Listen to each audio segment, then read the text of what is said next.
Welcome to the Diversity Scholarship Foundation's Profiles in the Law. Our guest today is Sharon Hwang. Hello, Sharon. Hi, thanks so much for having me. It's our pleasure for having you on the program. Now, you're the president, or the current president, of the Asian American Bar Foundation, correct? That is correct. Okay. Well, we're going to get to the Asian American Bar Foundation in a little bit, but can you tell us a little bit about yourself? Now, you're a native of Naperville? I am. Born and raised in Naperville.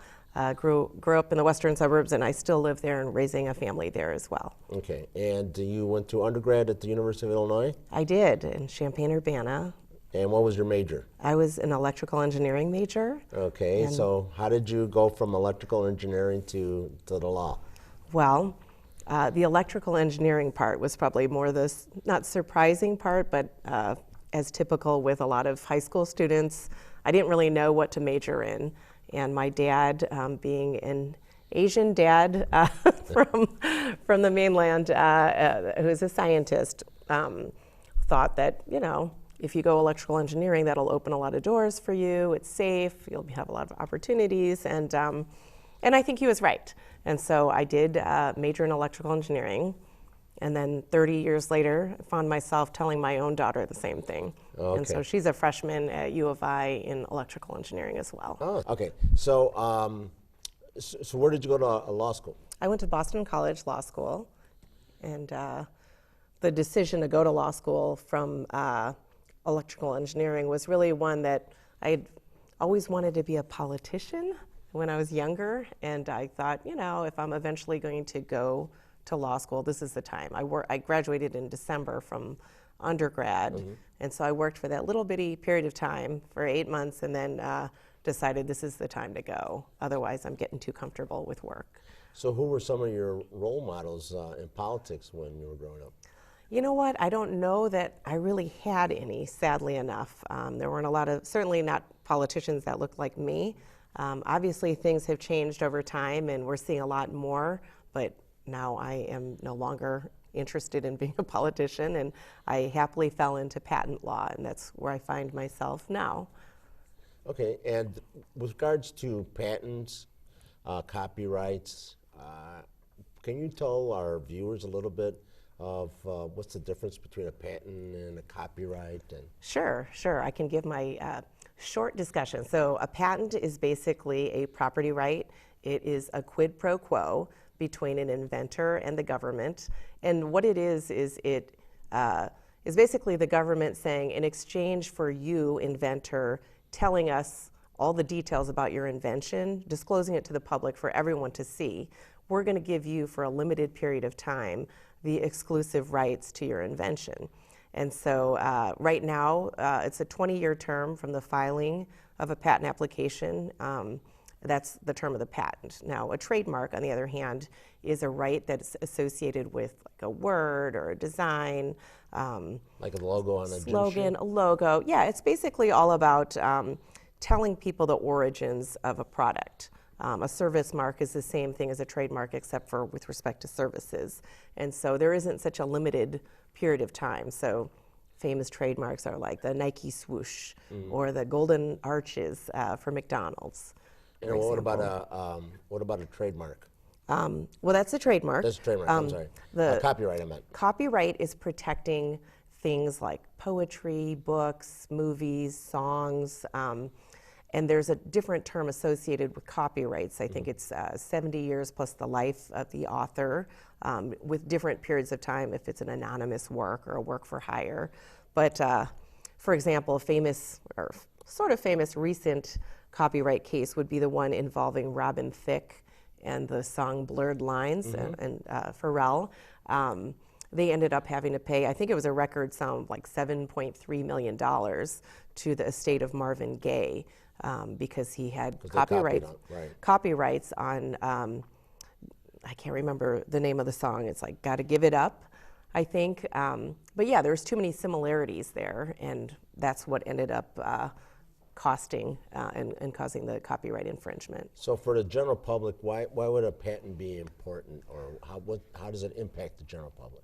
So I think patent rights, and I think they seem like something so far away to a general consumer, but I think if people look around their house at appliances or electronics, they'll probably notice there are patent markings, or at least something that says, hey, protected by US patents. Go look at our website, there's the listing of patents. Why should anyone care? Well, having a strong and robust patent system is basically key to having a strong economy, and I think here in this country, we're very lucky to have a very good patent system that rewards invention. And by rewarding invention, you're propagating more inventions. So I think we're known worldwide as having very creative and inventive people. There are, I think, 9 million issued patents out there right now. And the property rights they give, it's basically the same thing as with a trademark or a copyright as well. When you come up with an innovative idea, or you have an invention, you file a patent application on it, and as I said, it's a quid pro quo. You're giving all the information that allows someone else to make your invention in exchange for having a limited, almost monopoly on that particular invention. And so while people can copy it technically because you've described it in such details, they're not allowed to for that period of time, and that's very valuable to inventors. And it's frankly very important to our economy because companies that have strong innovations, they invest a lot in research and development. And if they spend the time and the money to develop a great product, and then some other company comes and rips them off, then that serves as a disincentive to invention. And so that's why there are things such as patent infringement actions to make sure to keep that at bay. Now, the way it can affect the general public is that if someone or a company is found to be infringing another company's patents, it's possible for the patent holder to enjoin the making, using, or selling of the accused infringing or the infringing products. And so that makes, that hits you when all of a sudden some of those niceties that you're used to having aren't available anymore, or perhaps you bought a certain type of television. Maybe that television gets enjoined. Then you find yourself like not able to get the right parts. If you need to get it fixed, you wouldn't be able to get another one because it will no longer be there. And so that's how you kind of notice it. A very famous patent case that just issued out of the Supreme Court yesterday has to do with smartphones, the Samsung versus Apple case. And that was a case that involved design patents. So design patents are a little bit different than what I was talking about with utility patents that are, you know, an article of manufacture, like a drug, something like that. A design patent is a 15-year term, and it covers the design of something. It's like the beauty of what it looks like. Smartphones, a lot of furniture, you know, Coke bottle. Like there's a lot of different things that have design aspects. But for the Apple versus Samsung case, Apple had accused Samsung of infringing many of their design patents. And what went up to the Supreme Court had to do with damages because originally I think Apple secured like $1 billion in damages. That number was lowered, and now it's going to be further lowered because the thought was, you know, the way they were calculating damages was not appropriate. So I don't want to get into too much of the nitty-gritty. But these costs eventually probably get trickled down to the consumer, right? I think they do. They can, for sure. Yeah. And so you don't want to... and at the end of the day, technically, with some of these products, the end user can be deemed to be an infringer. However, thankfully, nobody ever, I shouldn't say nobody, but 99% of the time, people aren't suing customers or end users such as you or me. Right. It's more who's making these and causing other people to infringe. So in recent years, there was a movie, A Flash of Genius. Yes. Now, was that a real live story as far as you know? That was based on the life story of a prolific inventor named Robert Kearns. And so he had invented, and he was just an everyday guy, as a lot of inventors are. He invented the intermittent windshield wipers. And I understand that the reason he came up with it is he himself had some kind of eye injury. And so the motion of the windshield wipers back in the time, I think it was like the 60s, really made him dizzy. And so the windshield wipers went like this at the time, and it was a constant motion, and he figured out a way of having the windshield wipers go in the movement was more like the movement or blinking of a human eye, and so it was more comfortable for drivers. And so what happened is he figured out a way of doing it. He filed for a patent, just like you're supposed to do. And then he went and talked to, I think it was Ford Motor Company, and it was basically gauging interest to see, hey, are people going to be interested in this product? Am I going to be able to sell this? Can I? And if so, then I will figure out a way of manufacturing and doing this. So he shared his ideas with Ford, and then they were like, oh, great idea, whatever. And then they just never got back to him, is my understanding of how that went. So years and years went by, and then he was at a trade show and saw that Ford was selling a Mustang with intermittent windshield wipers, and it was his design. It was his patent. And so he eventually figured out a way of coming up with the money to sue Ford and then later Chrysler, GM, and I think some other foreign companies for patent infringement. And he won and was able to collect, millions of dollars. So I guess the story there is to make sure that if you do come up with something novel or different, make sure you get a patent for it and protect that patent. Yeah, because if you don't, then anybody can come along and rip you off, which is terrible. And so you want to protect your property rights. Okay. So that's a good lesson for our young viewers who may be also and budding inventors. Right. Exactly. So you're very involved in the legal community with various bar associations and also in the Asian community. In fact, I believe you were past president of the Asian American Bar Association. Yes. Could you tell us a little bit about the Asian American Bar Association? Sure. It was formed, I want to say, back in the 80s when there was only a handful of Asian American attorneys in the Chicagoland area. The thought being at the time, and I was not one of them, by the way. I'm getting up there in age, but I was not one of the founders. And the thought being that it would be nice, and a lot of folks coming from Asian American families or growing up in a situation where they've never met a lawyer before, and they had no one to serve as a mentor. They didn't really know how to navigate this complex system that is the law. And so they banded together and then and had meetings and found that there was a lot of things they had in common. And over the years, the organization has grown a lot. And so thankfully, I think even today, the Asian American Bar Association provides a very important support network for those folks that are, and it's still new. Like most of the members of the Asian American Bar Association are fairly young, new or out of law school, simply because it just wasn't a profession that you would find a lot of Asian Americans in. And so it was an opportunity with this bar association to have particular, events, networking events, and also like continuing legal education and other even like how to be a judge. Like people didn't know what steps to go about, and I know you were very active in helping us out early on as well. And now we do have Asian American judges, which is fantastic.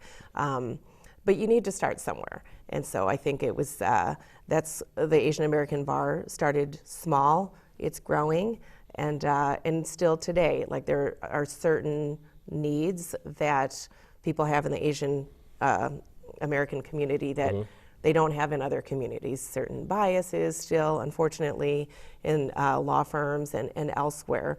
And so it's just a great place for folks to kind of get together and support each other. Sure. So what do you mean by small? It started in Chicago, and then it's grown now to Cook County and as well as throughout the state of Illinois, correct? Yes. It's a statewide organization. It's a statewide organization, but I would say that the majority of the members are concentrated in Cook County, but certainly, there's some in DuPage County, but I don't know what the membership is like, downstate, for example, but I think certainly in the Chicagoland community, it's a very robust organization.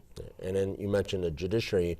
There are members of Asian descent on the state court as well as the federal court as well. Yes, correct? yes, which is like a wonderful achievement, and it has happened just more recently in the last probably 5 to 6 years, we've seen a lot of growth there. And the organization is also part now, I believe, of a national organization, isn't it? Yes. Yes. Can you tell us a little bit about the national? Sure. It's an affiliate of the NAPABA, which is the National Asian Pacific American Bar Association, a very large national organization that has a lot of different affiliates in every state in the country. There's a very large convention that they put on every year. I actually just went to it in San Diego in early November, and I think we were up to about 2,000 attendees, which is, it's just a sight to see, because I went to some of the NAPABA conferences early on in my career, and it was much smaller, like we're at 300 for some of them, and so it's just gratifying to see the growth and progress. And when the convention was in Chicago in 2005, one of our keynote speakers was actually Barack Obama. Oh, really? He was a senator at the time. I don't think we'd be able to get him otherwise, but yeah, it's sort of exciting. And at the national level, as well as in the local, sometimes you recognize individuals that have made significant advancements in the profession. And one of my former colleagues who recently passed, I believe, was recognized by NAPABA in San Diego. Yes, that's absolutely right. So Justice Laura Liu was given the Trailblazer Award, just in this past, at the November conference. And it was a very touching and moving tribute that was given to her, and her husband was able to go up and accept the award on her behalf. But she's just someone that so many of us know in this community, yourself as well, but she served as a mentor, and she was just there. She was there to help and to kind of push people along and to encourage them and just provide guidance. And even though she was a busy lady involved in a lot of different things and full court schedule. And a mother. And a mother. And a wife. And, yeah, she made time. And she made a big difference, especially in the Chinese community. People do credit her with all of the work she did with getting translators on board, which is so important in a community of immigrants. Right. In order to really have, fair access to the court system, people need to understand what's going on, and just having translators available has made a big difference. Right. To the So one of community. her significant achievements was working on the Illinois Supreme Court's Access to Justice Committee. Yes. Now, the Asian American legal profession also had another pioneer who was made a big difference, and that was Judge Sandra Otaka. Could you tell us a little bit about Judge Otaka? Yeah, Judge Otaka, also larger than life, and she was one of the very early proponents of trying to push people along to get them out there to run for office and to try to become a judge. And so she has made the difference in a lot of people's lives. So a lot of judges such as Jessica O'Brien and people who have run for office such as Ann Shaw, I know they credit her directly for all of her mentorship. And she was just a big presence in the Asian American legal community and just sorely missed. Yes. Outspoken and a taskmaster. Yes, yes. So the Asian American Bar has been around for some time, but then the organization, I believe, decided to establish a foundation. Yes. All right. Could you tell us a little bit about the foundation? Yes. So in 2009, we established the ABBA Law Foundation, which is a 501c3 organization, and really our mission, and this is the organization that I'm the president of currently, our mission is to bolster educational opportunities for folks in the Asian Pacific community. And so one of the main things that we do is we award scholarships and now fellowships to deserving law students who have demonstrated an interest in helping out with the Asian Pacific community. So they don't have to be Asian, but they have to be interested in helping out in our communities, which is excellent. We have been able to provide, and just this past year, we added fellowships to the mix. And the fellowships, I think, I really like them because I think that they give back in so many ways. Like they hit every part of our mission in that we're helping a law student get great experience So these I'm sorry to interrupt, but these fellowships are for law students? Yes. Okay. Sorry about that. Fellowships for law students, they take a summer job, we pay their stipend, and they work at agencies such as the Asian Americans Advancing Justice and the Chinatown Legal Clinic. That's the two organizations we worked with this past year. And thanks to our generous sponsors, we're in a position that we're going to be able to offer several more fellowships this year. So we're kind of looking through our lists of organizations that we would like to partner with to help them out in getting interns for them that we can help pay for. And if anybody that was watching the program was interested in one of these fellowships or scholarships, is there a website or something that maybe they could look at and try to find out more information about it? Yes, there is. Right now, the ABBA Law Foundation information is housed within the Asian American Bar Association website, which is abbachicago.org. I know we're doing some fixes right now, so I can't guarantee all the information that will be there at any one time. But yes, the scholarship application is online. The fellowships, what we did last year was we worked directly with the organization so that they could, they did the selections for the folks that they thought would be most qualified to work with them, and then we provided the stipend. And are there any particular requirements with regards to the fellowships? Like, do they have to be first-year law students, second-year law students? Or? No, there aren't those requirements, but what we're really looking for are people that are truly interested in public service. If anybody that was watching the program was interested in one of these fellowships or scholarships, is there a website or something that maybe they could look at and try to find out more information about it? Yes, there is. Right now, the ABBA Law Foundation information is housed within the Asian American Bar Association website, which is abbachicago.org. I know we're doing some fixes right now, so I can't guarantee all the information that will be there at any one time. But yes, the scholarship application is online. The fellowships, what we did last year was we worked directly with the organization so that they could, they did the selections for the folks that they thought would be most qualified to work with them, and then we provided the stipend. And are there any particular requirements with regards to the fellowships? Like, do they have to be first-year law students, second-year law students? Or? No, there aren't those requirements, but what we're really looking for are people that are truly interested in public service, and so we want people that this is what they want to do, and this is what they're working with these organizations because they have sort of the long-term vision that they want to help out in the community. That's really the most important requirement for us, is just that demonstrated interest in helping out. Okay. And you mentioned with regards to the foundation work, that one of the things that you work on is the legal clinic. Can you say a little bit more about the legal clinic? Sure. The Chinatown Legal Clinic is in Chinatown, not surprisingly, in the Chinese American Service League building at 2141 South Tan. What the clinic does is every second Saturday of the month between 10 a.m. and 1 p.m. they do intake, where that's when new clients can go, and we staff the legal clinic with a lot of Chinese-speaking attorneys and law students. We have a lot of LLM students, for example, at Northwestern that have very generously given their time to help out at the clinic, and quite a few Chinese-speaking attorneys. So the people doing the intake speak Mandarin or Cantonese. We find out what the legal issue is, and it's not that it gets solved that day, of course. There is a managing attorney. Her name is Leah Lee, and what she does is she tries to pair each individual client with an appropriate volunteer.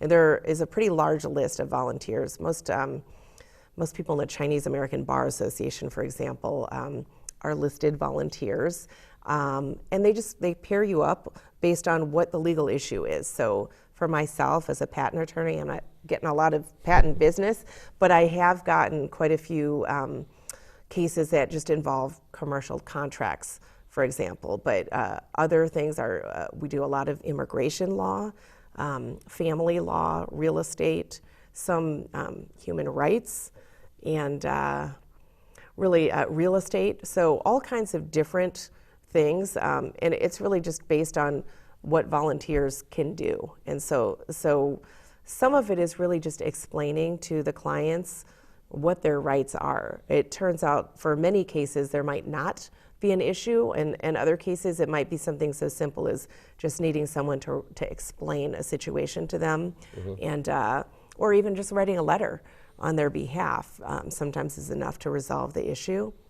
But it's something where, you know, the problem in a community of folks that maybe don't know as much about what their legal rights are, we worry that people take advantage. And so this is why we want to make sure that they know that there is this place that they can go at Castle. And I think most folks, certainly in the Chinatown area, know about Castle and know that they can go to the intake sessions for the legal clinic. But there are folks that live outside of that area that should be aware that there's help available and a lot of people that are willing to take the time to help them out. And just so our viewers are aware, if they're interested in going to the clinic, so when they go to the clinic, if they have a problem, they're still protected by the attorney-client privilege. Absolutely. Yeah, that is absolutely true. So they don't have any concerns about... They don't have to worry about confidentiality or anything like that. It's the same as any other attorney-client relationship. So even though you may have law students working there, they're also bound by the attorney-client privilege. That is correct. Okay. And the other aspect is right now that I know your clinic is dealing a lot with is the temporary visitor's driver's license. Yes. Could you talk a little bit about that in terms of you know, what happens at the clinic with regards to the temporary visitor's driver's license? That particular issue, I don't know that I can speak too much about. I mean, I know that it has made a big difference in the community that the state of Illinois has passed legislation to allow temporary visitors' driver's licenses to, you know, undocumented residents of Illinois. But I can't speak to exactly what the clinic is doing. Okay. That Leah Lee would be a great person to talk to you about that. And we hopefully will have her on our show soon. Good. But the other aspect of the Asian American Bar Association and the foundation is also that they work with other organizations as well, correct? Yes. I mean, for example, you know, very active with the Diversity Scholarship Foundation in supporting our efforts in terms of providing scholarships and some of the other events. So could you just talk a little bit about that? Sure. In terms of the importance of working with other organizations? Yeah, I think in a community as large as Chicago and with as many lawyers as we have here in Chicago and in Illinois, to get anything done and to even have a great program, it's really important to know people. And I think that what the Diversity Scholarship Foundation does a great job, in addition to, of course, the wonderful scholarships that are given to you know, budding attorneys, is bringing together the different bar associations. And so every year the Diversity Scholarship Foundation has a unity dinner that includes a symbolic swearing in of all of the presidents of the various bar organizations in the Chicagoland area. And it's a great event. You just held a very successful event last week. It was fantastic with great turnout. Jesse White tumblers were there, which was fantastic. And Jesse White received the 2016 Unity Award. But it's just a fantastic way. And there's always a lot of judges there and politicians, and they see the importance of bringing these bar associations together. So it's not just minority bar associations. We also have, you know, the folks from the Chicago Bar Association and the Illinois State Bar Association, and it's all the bar organizations. It's not just minority bar organizations. But another program that the Diversity Scholarship Foundation does is they hold an all-bar president's reception, which we were very happy to host at my firm we thank you. This year. And it was a great event. It's a great place to meet other bar presidents and to learn about what works, what doesn't work in their organizations, what speakers are good, what speakers aren't good, and just how you can maybe work together. And a lot of times what we find ourselves doing, a lot of bar organizations do, is they work together and they co-sponsor events, then they can reach more people. And it's always exciting to get the different perspectives. And we find that maybe, you know, with the Asian American Bar, maybe we're a little bit newer than, you know, the Cook County Bar, for example. And maybe they have some ideas of things that have worked for them in the past that will make our lives a bit easier. And so we have found that, you know, the sharing of ideas between the different organizations has been fantastic. And another thing that's come out of that is the Minority Bar CLE Yes. program. That it's just a wonderful way of getting people together and focusing in on minority speakers. And profiling them. Exactly. So it gives them the opportunity to speak, and it gives everyone else the opportunity to learn from them. Right. And so it's just been a real positive experience. Great. Could you provide our viewers again with information regarding if they wanted to reach the Asian American Bar Association, your website? Oh, yeah, absolutely. www.aabachicago.org. And then there's a little bar for foundation. Unfortunately, our time is coming to an end, but I want to thank you again for being on the program with us and sharing the information for our viewers. All right, thank you so much. Again, this was the Diversity Scholarship Foundation's Profiles in the Law, and thank you for joining us.